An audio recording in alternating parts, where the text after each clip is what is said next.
Good evening, this is Frank Deneen here. Welcome to Radio Pitch and Putt, and I'm delighted to be joined this evening by the person and the gentleman who was the first person to do the double, the national match play and the national stroke play in our game.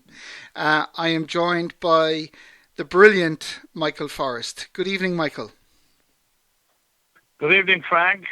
It's a real pleasure to have you on, and I've shared some of the shows that we've done with you in the past. I hope you've enjoyed them, and you were mentioned a number of times on them, so I thought it was remiss of me not to try and get you on. So it's great that you were able to join us. I hope you're safe and well in these strange times. Well, everything is grand, Frank. The only thing is, I'd love to be able to have a game now, but unfortunately, where I'm living, the nearest course to me would probably be about 25 kilometres. Yeah. So with the news that we got tonight that I can go 20 kilometres, I'll be able to get a game next week. Great. So I'm looking forward to that. Brilliant news. Michael, where did you and when did you start playing? I got married, Frank, in 1962, and for the first 2 years of my married life, I lived in the Mardyke, opposite the old dog track. Very good. Lovely and place. living about 30 yards away from us, there was another young couple who also were married at the same time. And we used to exchange visits. We became very, very friendly and are up to this very day. And in February 1964, the couple's name were Eamon and Eleanor McCarthy. Eamon asked me to know would I like to go for a game fishing putt. Yes. So I said I'd love to, but I said unfortunately I have no clubs. Now I was over 6 foot tall, Yes. and his wife was about 5 foot, and she said you can use my clubs. So I didn't like to say anything else. So I said, no problem, I'd love to. So I went up to Highfield with the short clubs, and I enjoyed the game. And Eamon is a very, very nice fellow, so I enjoyed his company too, naturally enough. Yes. So that was about, I'd say, 3 weeks to a month before I joined Highfield. They asked me to know would I join when I was playing about it. And my father got an old 8 iron, and we opened the face of it a little so that I'd get a bit of loft in it.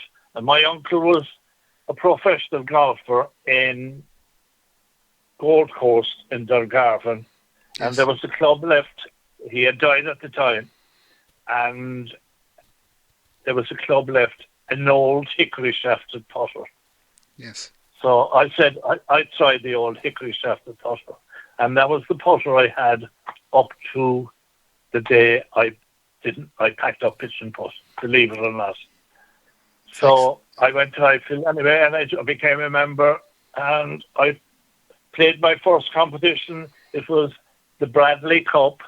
Now, he also, his name was Bill Bradley. He was president of the club. So the competition was 3 18 holes, the best round to count. Yes. They gave me 12 handicap, and I went around with 7 under. My best round was 7 under. So I had a 35. I had a 35 net, and I went up for the presentation, and they withheld the cup because they said they'd have to check up. I told them, I said, I had never played pitch and putt before, which I hadn't, but I told them I had played golf. As a juvenile, I was a member of Monkstown Golf Club. Yeah. But that I'd never got a handicap. Yes. So they cut me from 12 down to 8. That was generous of them. I'd gone tighter myself. So a few weeks later, Frank, I did another competition, and I was runner-up, so they cut me another shot. That's amazing. And you'd played as a juvenile, obviously, but you just took to it. You just had a raw, natural talent. Yes, exactly. Just naturally, I don't know how it was, because I used to watch them playing in Elton, and I was amazed at the way they were able to stop the ball. Yeah. But it just came to me naturally.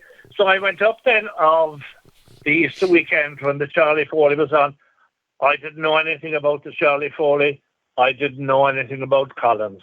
I was practicing on the Sunday morning, and Mr. Bradley opened the window and he said, "Why aren't you going to Collins?"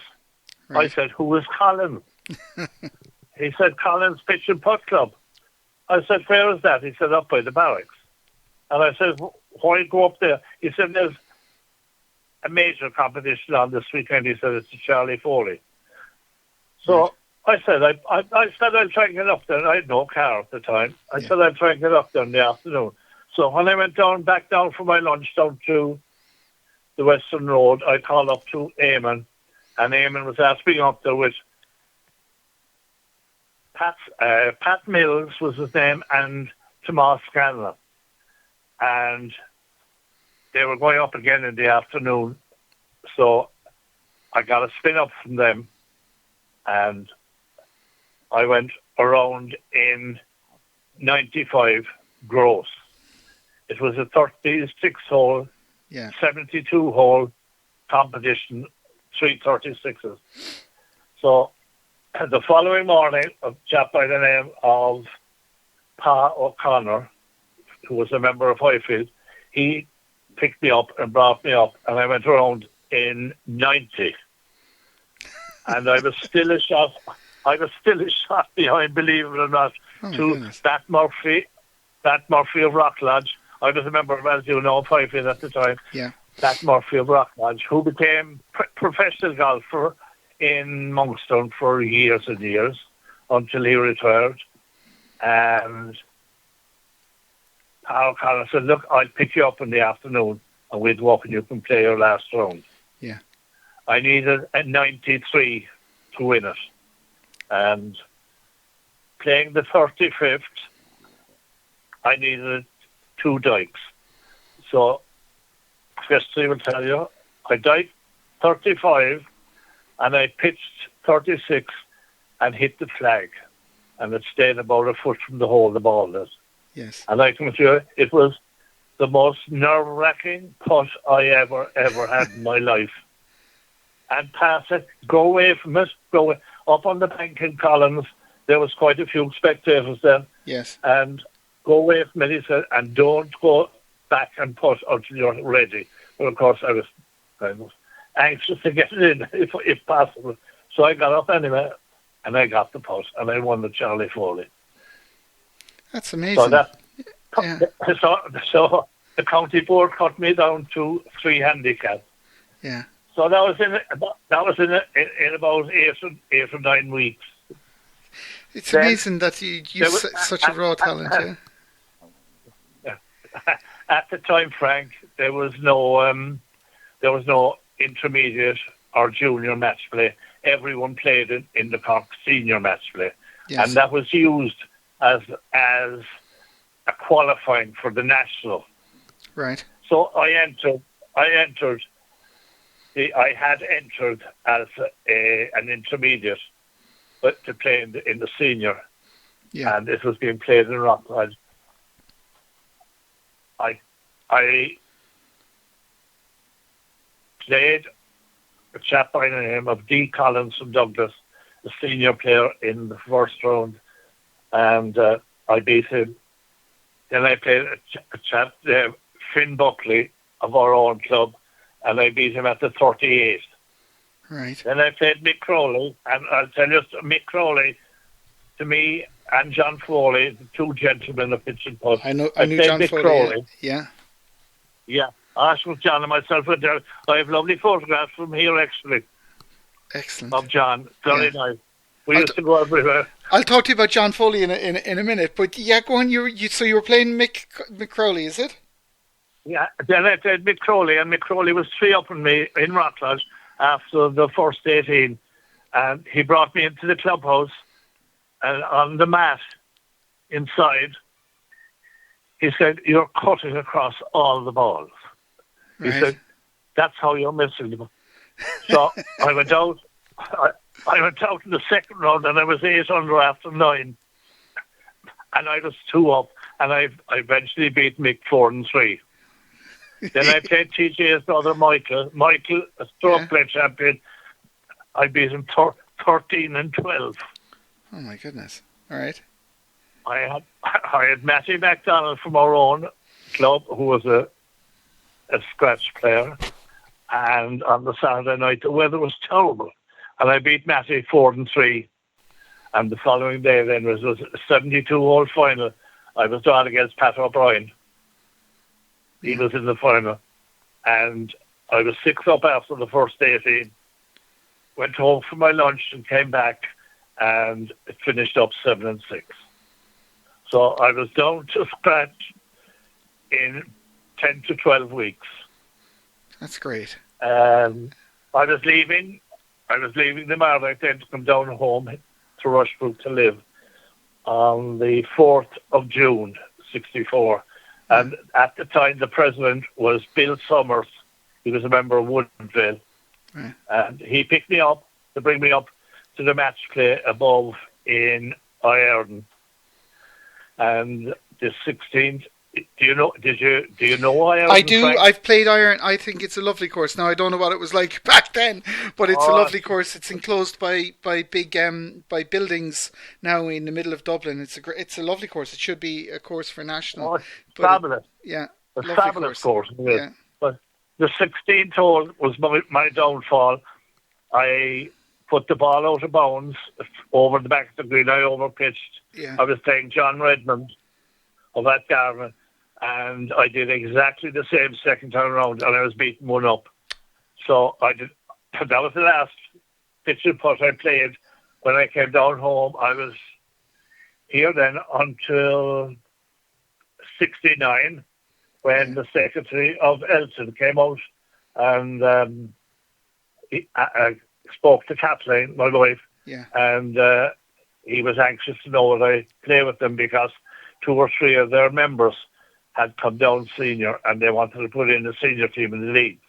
Excellent. So I said I would, and I joined them, and I practiced for a few weeks, and we were playing Carrigaline and Highfield in the first league match, and I was playing a chap by the name of John Foster, who was an Irish finalist, and I was 11 under for the first 13 holes to beat him. And from then on, I never looked back, to tell you the God's honest truth. I really got stuck into it. I used to practice a lot. Yes. I worked in Sunbeam, friend. Yes. I worked in Sunbeam. Yeah. And we had an hour for our lunch. And you know what I used to do? I'd cycle up to Collins at lunchtime and hit maybe play 12 holes. And another time then when I had the car, I'd drive up to Highfield and I'd play a few holes at lunchtime. Very dedicated, I suppose. Yeah. You have to be anywhere to compete. So that's the story of how I started pitch and putt. Yeah. And obviously then you obviously were successful. You were winning championships and tournaments seemingly I was. Easily. I was. As a matter of fact, Liam O'Brien, he often said to me, he said, if I ever came in to play the tournament, he said, I'd look at the scoreboard, and he said, I'd look at the score Mick Forrest has, and he said, if I could beat that score, I'd have a great chance of winning it. Yeah. Yeah. And Liam was a good player. Oh, and Liam is a brilliant player. There were some marvellous players. In my era, there was my idol was TJ. There's no doubt about it. TJ. Yeah. There was the Rogers. There was the 2 John O'Learys. John O'Leary of Dunlop's, fabulous player too. He beat me in the final below, and he got a putt on the last that I'd say you could put him there another 100 times and he probably wouldn't get it.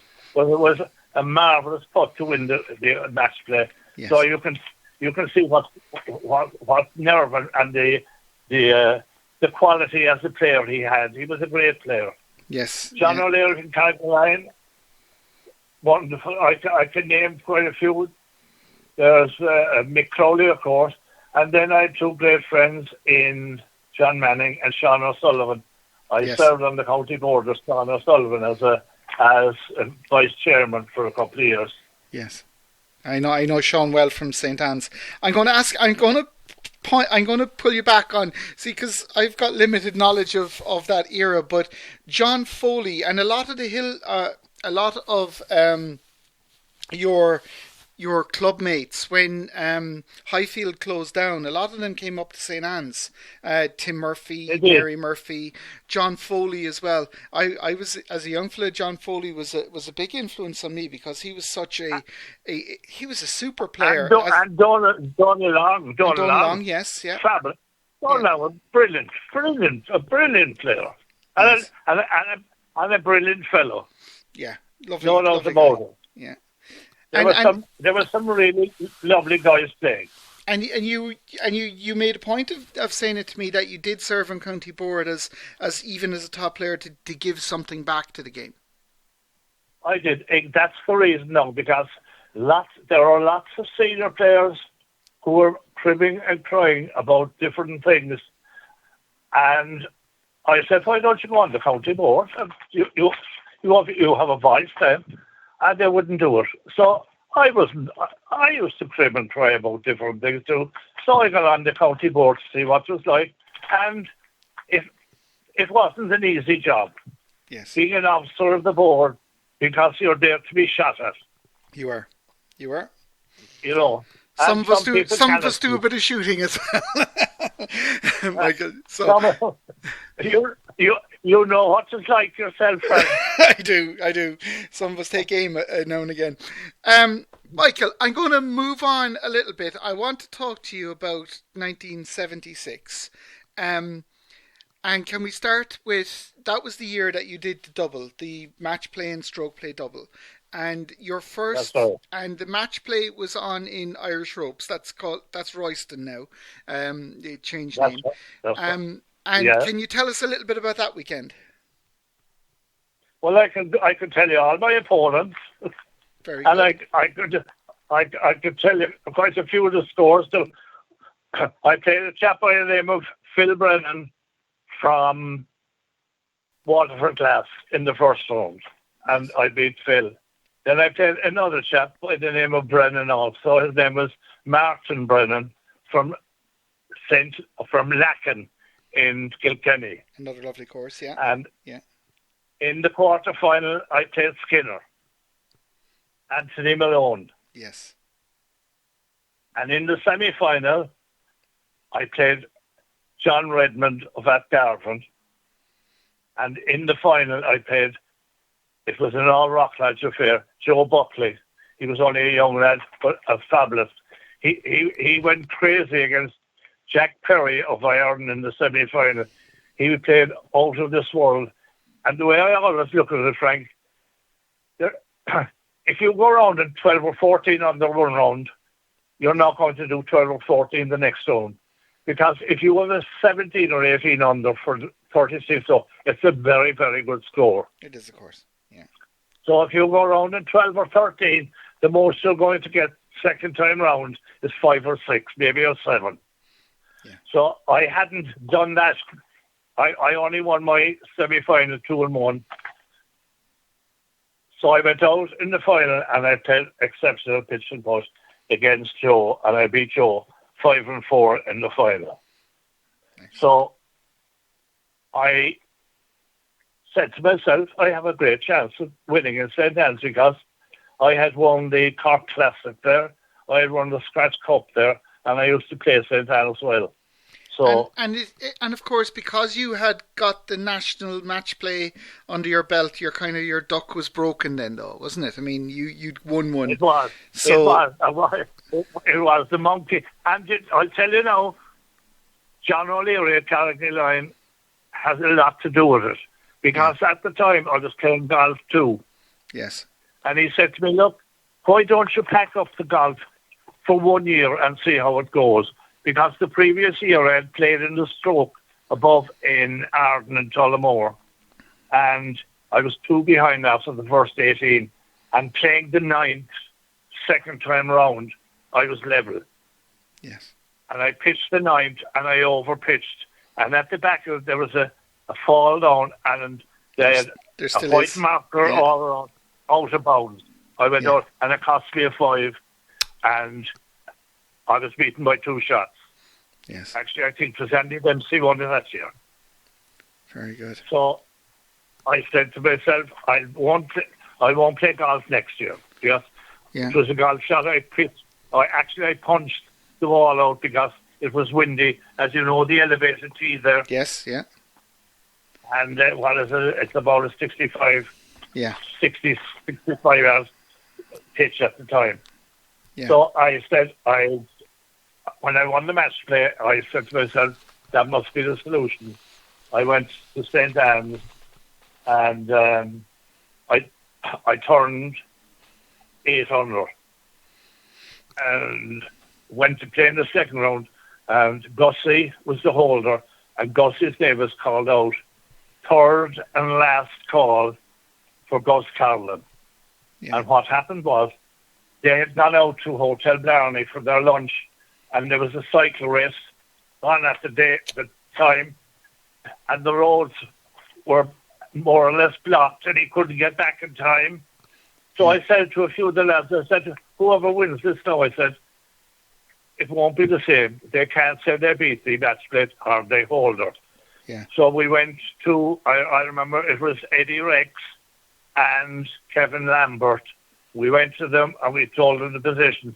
So they said, okay, we'll reinstate him. And I'm delighted that they did for the simple reason I won with the match play, with the stroke play champion in the field, which was a bonus. That's brilliant. And so it's very generous of you as well. It's very generous of you as well, Mike. Yeah. There was a 15 under in. It was Willie Kennedy of Dublin Paper Mills. Yeah. And the Lord of Mercy on him, he only died a few months ago. Coley Hayes came along to me and I'm playing the 12th in St. Anne's. And he said to me, how are you? I said, I'm 13 under. So he told me what was in. So he said to me, will you do it? Well, I said, I think I have a good chance because I'm playing well. Yeah. And I was 1 ahead playing the 35th, and I pitched the 35th to a foot. So that gave me a cushion of 2 shots playing the last. So I finished 17. And I couldn't believe it. I said to myself, I was trying so many years, and eventually I did both. So it was a great thrill, I can assure you. My wife and some of the kids were with me, which is even better. Yes, it always is. No, that's that. But Michael, you were Tour de Force then for the 70s and the early 80s. You were the man that everybody spoke about. Yourself and Donal Long were the people that everybody spoke about in hushed tones as being the best around at that stage. Yeah, Donal was an exceptional player. Yeah. Donal had fantastic concentration. So much so, he was slow. Yes. He was hard to play against.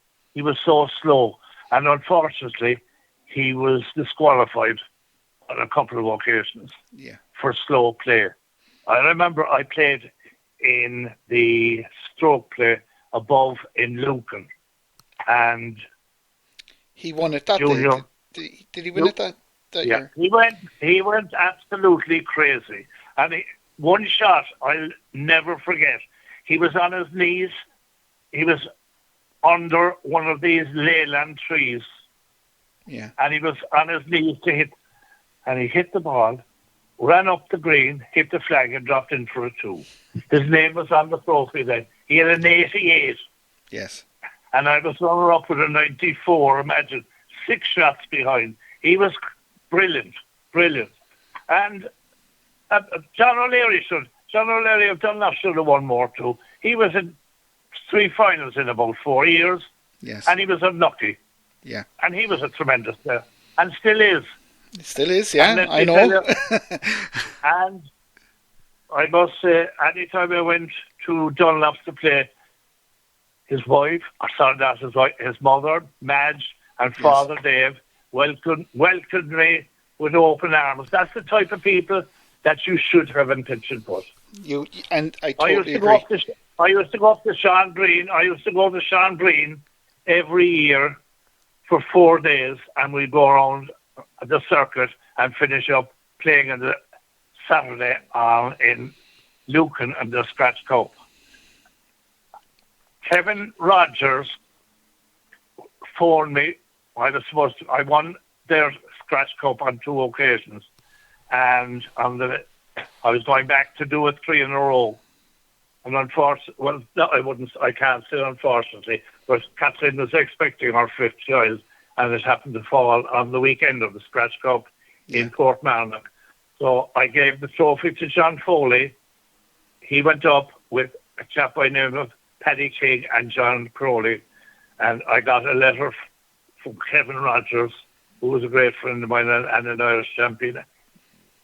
So next year, he says, when you're coming, let us know, and we'll have a mobile home laid on for you.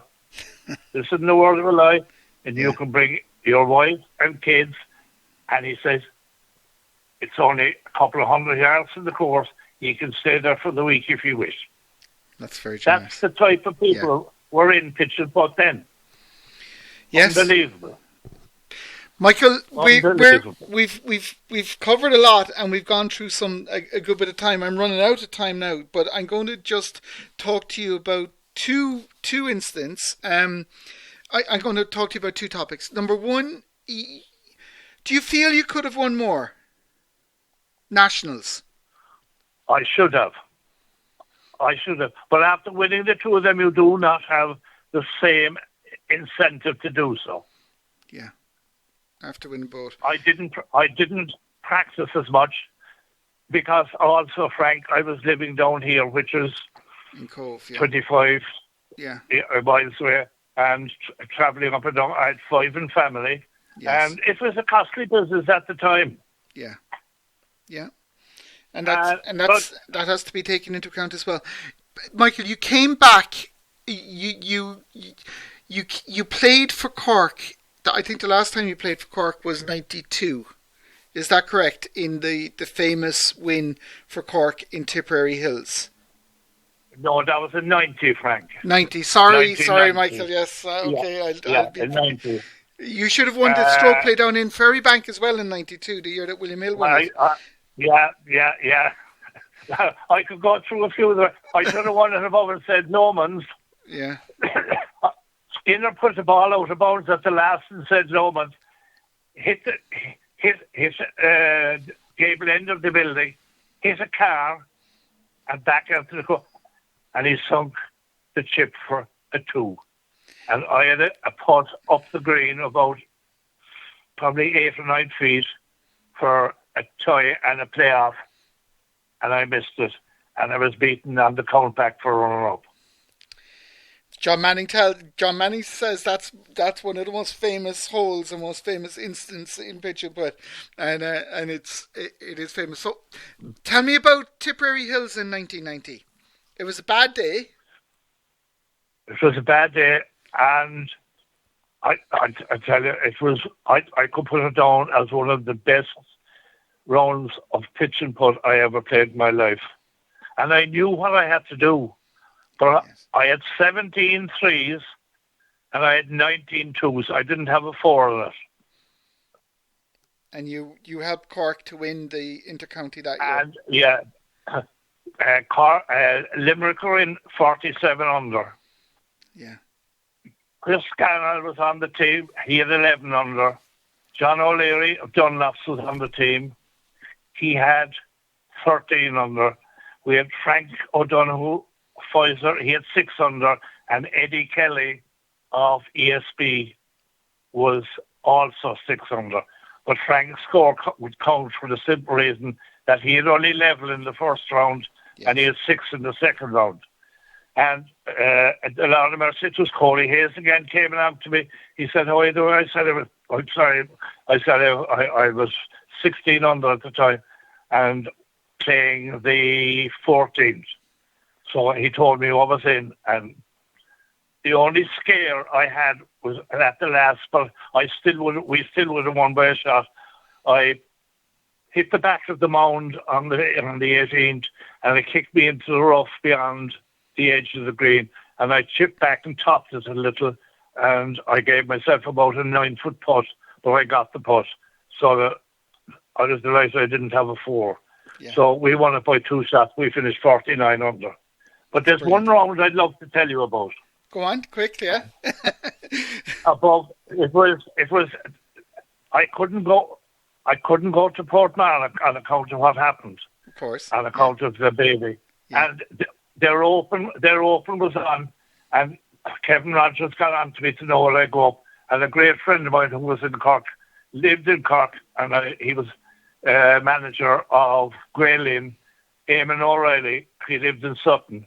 So I went up and on my own drove up on a Thursday morning to play in their open.